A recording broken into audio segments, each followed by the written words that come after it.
Hello, guys. Welcome back to the Growth Mindset. And this is the part two of the episode with Neha Tripathi. So let's get to it. Talking about, the growth mindset, what books would you suggest to women that you think, or let's say entrepreneurs to read? Okay, so it eventually happened with me. I encountered one of my friend who was into fiction books, and she was more into thriller kind of books and Sydney Sheldon series. Okay, I Yeah. read a lot and read a lot of such fiction stories. Then my father gifted me autobiography of a yogi and many few other biographies, Mahatma Gandhi, a couple of quotes by Vivekanand, his books. His circle was surrounded by a lot of spiritual people. Who One of my uncle gifted me Chicken Soup series. Then he gifted me many other books on Dale Carnegie. So many books by people who, and it slowly shifted my interest from fiction to non-fiction. See, as an entrepreneur, I have no one book to suggest. Okay, but but for me, I'll share with you my interest, and I'm not sure if that a part of it can align, a part of it may not be aligned. So I'm when I work for women, okay, I've read a lot of books, lean in something which most of the people know by Sheryl Sandberg, and many other books by women, written by women for women. Okay, at the same time, I have also mentored people in the mid career who are aspiring for leadership positions. So I follow a lot of speakers, and I follow Simon Sinek, and I follow Gary Vee. I read their books as well, and at the same time, I'm into spirituality. Okay, so spirituality in the sense, I do meditate and I do travel and some me time. Okay, and in spirituality, I have a better connection with my father because he is a very spiritual person. My mother as well, she's a very spiritual person, but I get that connection more deeply with my father because he's deeply spiritual, to the extent that people who have done wrong to him, he can never even think wrong about them, to that extent. No, I want to, uh, be that kind of a person, where, I just know how to do good no matter what. So I learned a lot of spirituality from him. So for me, it's a combination. It's a combination of conversation with people I admire. It's a combination of the mix of books for me, and also the videos, the TED talks, the talks which I attend at different forums, and the talks which I listen from different online international forums. Yeah. So for women who have been on break, right? What practical actions can they take so that they could get a job or resume their career? Some practical things that they should target on or specifically go after. Okay. First of all, get your priorities set. If you're not there at home, who will take care of the child? Who will take care of the activities that you are doing at home? In your absence, will the house run in a normal manner, or you will have to, hop from office to home, and even when you are at office, you're thinking about home. Get your priorities set. Get the basic hygiene checks done. Secondly, make your mindset should be, you have to, if you have a goal, if you have an interest aligned, if you aspire to be something, or if you get a job, it's not about only a job, it's about clarity. So clarity in the sense, are you open to full-time job? Are you open to part-time job? Or you are as now only prepared for work from home? So you just can't jump into full-time job and then after 1 month you would say, I want to quit. That blocks the opportunity of other women in that organization. You understanding my point? True, true. So you have to make sure that what you will be doing in that organization, if you perform good, you that will open doors for other women on career break. If you perform bad, it will close doors for. So it's not just you. I met one guy who runs a organization. He's also been on my talk show. He runs an organization which helps women, and this guy, he was looking for one position, and he gave this opportunity to one of the lady who was on a career break. Now this guy and his partner, they were there in the destination or venue where they were about to interview this woman. Okay, they were already there. Now imagine the owner of that organization is already there with the co-founder, okay, to interview this lady. They waited there for like half an hour because they thought that it might be a traffic or something like that, and this woman got delayed. She has kids. There can be some there might be some emergency. So gave that leverage of 30 minutes, 45 minutes. After 45 minutes, they gave a call to that lady, and that lady was like, "What was that meeting today? Did Wow, that attitude close the door in future for that organization? Just think about it. It could absolutely. be nothing for you, but the person in front of you has traveled. He was willing to give you an opportunity. He was willing to open doors for other women on the career break. You just closed that door unconsciously. So we think, we are doing it only for ourselves. No, we are doing it for people who generations who will be coming after us. Absolutely. Interesting. Okay, and from your own personal experience, right? What are the traits you think women should have to become successful, or what are the things they should do to succeed in life or in career? Okay, so I would categorize that in general as an individual. What are your traits? I'll not categorize it as a women or men. So because more than often I see men also falling back in their comfort zone, and women taking that initiative in the house. Women have at times taken the initiative to change the entire framework of the house, and men not being so courageous. Okay, the one trait which I see is the the the passion, the purpose that drives you crazy. You can't think yourself living a life otherwise. Okay, one thing could be anything. It could be taking care of your child, giving them the lifestyle, the way, the best parenting, and that could be one. Another could be, you just want to aspire in your career. You dream to be a CXO of a particular organization. You want to um, third could be you want to be an entrepreneur. You want to start your own business. There are women who have started their business in their own house, and they're contributing way more, double or maybe triple to the combined income of the family. All was because they felt, that this is what they're capable of, and this is what they want to do. Now, I have a question here. This could be a tough question, Yeah. but I want to ask you this because you said finding your purpose is what is important. But how do someone find one's purpose from your own personal opinion? I understand. I totally understand. I've heard so many times on social media, find your purpose, find your purpose, find your purpose, and you lost, like, what is this purpose? When I Correct. started, I was not sure what exactly I wanted to do. Okay. So, in fact, when I was like 13, I knew I wanted to do something, but that something was not clear.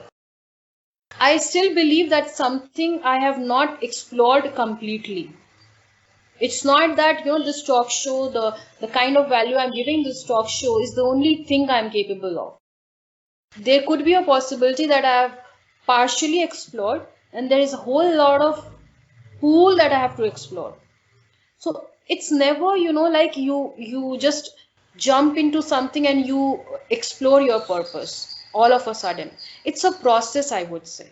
It's a process. And in that process, if you feel, happy, content, and even so, for me, it's like I'm I might be earning less than what I was earning as a corporate person, but I'm happy in many ways, getting the kind of respect, the kind of identity, the kind of recognition on social media, the kind of recognition by media house.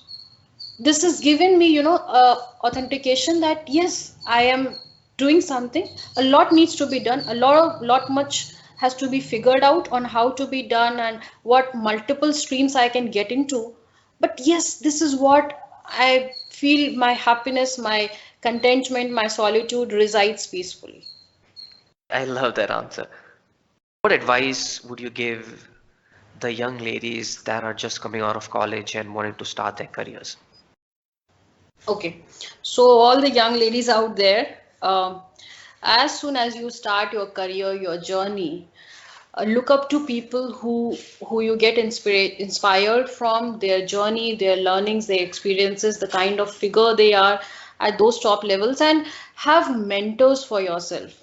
Okay, so always people at top position I have seen, they are very grounded, and they'll definitely mentor you and guide you because they've gone through that path, they've gone through that journey. And nowhere in my 10 years of corporate experience I never had such a thing in my mind, or no one actually I never encountered such a feeling. So I never had a mentor for myself for a decade. And if I just look back for 2 years, I have mentors for myself in all walks of life. May it be my spiritual mentors, may it be people in my career, the leadership mentors. So I have mentors today and I'm still exploring mentors in to help me grow more. So find the right mentor for yourself with whom you connect. And another important part which I would like to add here is, you know when you're choosing your mentor, be very wise, because that mentor can make you or else he can break you. He can destroy the entire thought of you having a mentor in your entire life. I'll give you a couple of examples here. I got in touch with one of the CEO and founder of an organization who claimed to be, mentor for people and helping them lead. And I found one of the another person who claimed to be a good mentor for people. And I felt personally, there are people who are getting mentored by these people, and they vouch also for them, they sponsor also. But my thoughts were never aligned with them. The kind of aspirations I have, their expectations were, that I'll give you this much time. I'm only available from this to this, and I'm kind of a person I want uh, a relationship which is deeper than just a mentor. Okay, I can reach out to them anytime. They are like a family to me. Eventually in that process I also discovered a mentor for myself, with whom I started a journey as a mentor mentee relationship. And that guy, he only he said that he treats me like his sister.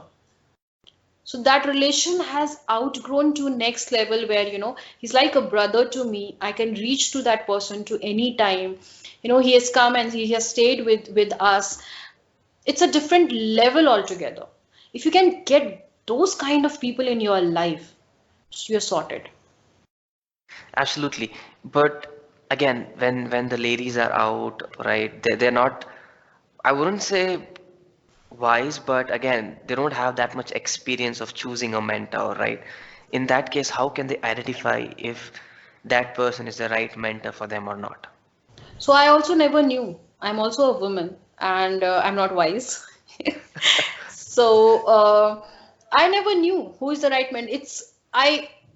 I ended up having them in my life, taking programs from them, learning from them. In that process, I figured out no, my thoughts are not aligned to them. They're different, and I'm different. And it's important that you understand that they are different and you are different. That clarity of thought is important. That what kind of mentor, I was very much clear. I want someone in my life with whom, it's not a formal relation. I can't live in a formal relationship.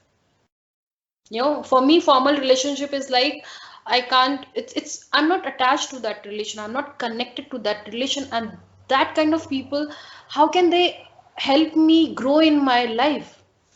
Just think like this, you Correct. know. They Yeah.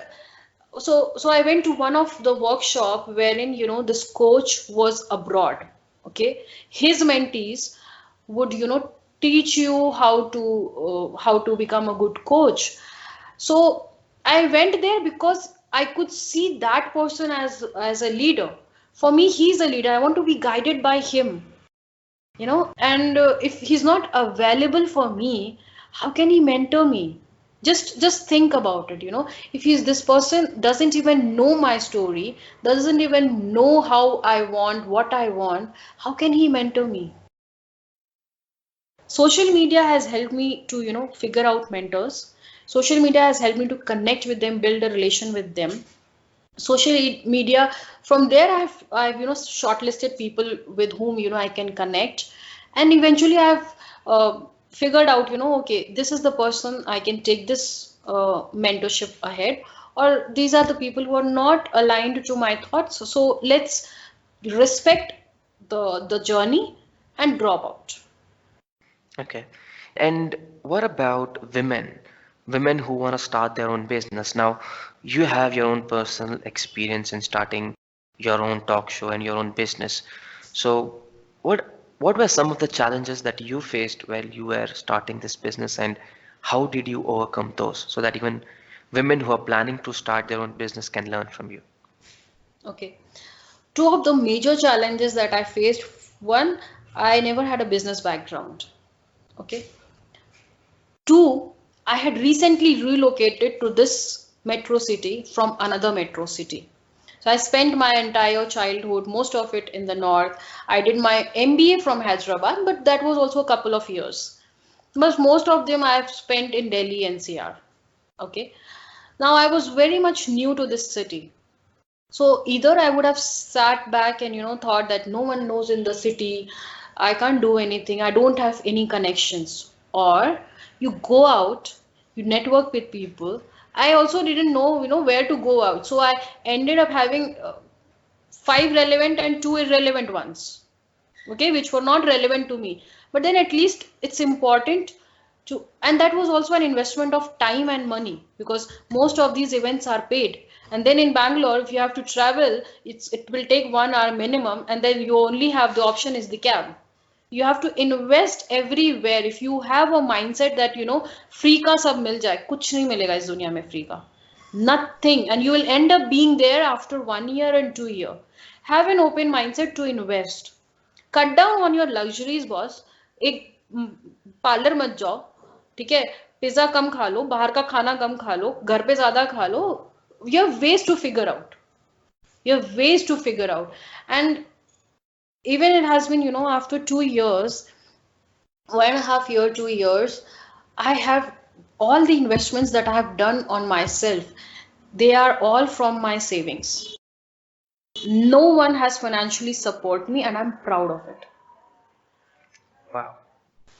For women who want to build their own business, obviously you need certain mindset. You need to condition your brain, right? As to, feeding information that is relevant to that specific field or business, making sure you're not surrounded by naysayers. So how do you condition yourself for success? So, you know, that's one thing, it's a childhood trait, I must say. Hmm. Okay. And this is, you know, I'm kind of blunt, you can say. Okay. If you're not good to me, it's visible on my face. If you're not good to me, I'll speak it out. And if you're good to me, it's also visible on my face, and I'll also speak it out. Okay. I'm very much open about people I like and people I don't like. Even about my dad, some things which I might not like, I would just say to him. Okay, I have learned from him, in fact, you know, tell what is right and what is wrong. So this is wrong, listen. Okay, so I've learned from my own family, and even in my relatives, you know, they I eventually it just happened, and I realized one fine day, you know, no one gossips when I'm there. No one talks irrelevant when I'm there. In my absence, they do. And why one of the family member pointed this out to me and said, just because you stop them, you tell them, I question them, you crib about politics, you crib about, the garbage outside, you crib about this. What is one thing that you have done to bring a shift? Forget about country, bring a shift in your own life. You are living a pathetic life, boss. What are you doing in your own life? So when I question them straightforward, bluntly, just making them realize, boss, it is easy to crib, but it is difficult to materialize things. You try to do it once, then you will get a feel of it. Yeah, okay. But again, not everybody's as lucky as you, right? Where you have a great father who's taught you this. But what I'm seeing, what I am observing, from the conversation we had, from what I am learning is that you don't allow people to throw their negative things at you. You have like a barrier which says, boss, if you're doing good, if you want to talk good, then you can talk to me. But if this is not the thing, if this is something which is, you're just gossiping, talking bullshit, then I'm not the right person. So it's all I'll give about. you one more example. So I Mhm. went, me and my husband, we went to one of my friend and her husband for an outing, and this lady started talking something which I was not interested into, and I felt like, if I keep having this information for long, and she wanted to tell me the entire story. I was not interested. I told her, stay out of this negativity, and please don't tell me the entire story. I'm not interested in this story. And please, you also stay out, because it was a sad story, and she was actually worried because of that sad story, and she wanted to share that story with someone. I told her, if you keep feeding yourself with such stories, you will keep looking out for people who can, share that burden of you having those sad stories. I'm not asking you, you turn your face away from those sad stories. But if you can't tolerate them, or if that takes away your days of sleep, and you're not able to concentrate in your work, and she's doing profound in her career, I must say. She's traveling all over the globe. Okay. She's doing profound. But then I said, you have better things to do. You're doing amazing in what you are doing, and you have better things to do. Let's not engage in these negativities, because allow people, to take care of their own lives. If they want to be in that phase, suggest them, give them suggestion, just stay away from this. So if there are people who, and they're good people, they're good people. She cares for me. If I'm not meeting her, if I'm somehow I don't meet her for long, she will only, give me a message that let's meet. And she's amazing person. But at times you have to identify what kind of information, what kind of energies, and these are all energies. I'm not sure if you can connect to that, because I'm a spiritual person. I I I work in the space of energy. I agree with you. It's all about energy, right? We're all, end of the day, it's all Yeah. positive and negative. So it's all about the energy. Yes, Yes. I totally Yes. understand and feel that because I too believe in spirituality and stuff like that. So yes. So I want more of high energies around me, rather than at the end of the day I sleep with a low dose of energy. I want high energy around me. Cool. And what advice would you give all the men out there? Guys, I don't have, I don't have yet been to that position that I could advise men. But I've seen men who have supported, and I've also seen men who don't support, who don't understand. So it's little things. If you start giving respect to your life partner, especially when you play a role of father and husband. Okay. And if you place such close relations and responsibilities in your life, and if you just try to give a little more deeper understanding on what kind of a father you want to be. I look up to my father because he gave me a different upbringing. Okay, I also know people who don't like their fathers, and that's okay. That's okay. So, what kind of a husband, a father, or a male friend to a female? It's all up to you. How you can contribute to someone's life in in scaling them up, in giving them, you know, a platform or an opportunity to be a better person. Okay, that is good. It's a learning for me as well, and all the men who are listening. So there's something that we'll ponder on. Obviously, try to implement this in our lives. And one last question. This is something that I ask almost every guest on my podcast. And this is about, now imagine you have a son or a daughter, you 60, 70 years old, you've done all you want with your life, you have a great talk show, you've had an impact on the planet, right? But now it's your last day, and there are only two suggestions that you can give your kids. Two suggestions. It could be personal, it could be professional, any, but only two suggestions. So what those two suggestions are gonna be? One is dream big and no matter what, achieve it. Second, be a human first, be a giver first, and then the world is all yours. You will receive everything, but first be a giver and a good human being. All right, great. So, thank you so much, Neha, for your time. I really appreciated it. And, personally, I've learned a lot from you. You know, Connecting with people like you and, sending a message out, this puts me in a position to learn more, connect with people which are doing even better than me, so that all of us can grow together, have a community wherein all of us are growing. So, thank you so much for your time. I really appreciate it. And thank you so much for doing this wonderful job. You're Thank you doing so much. amazing, and I wish you all the luck and high energy for you. Thank you so much.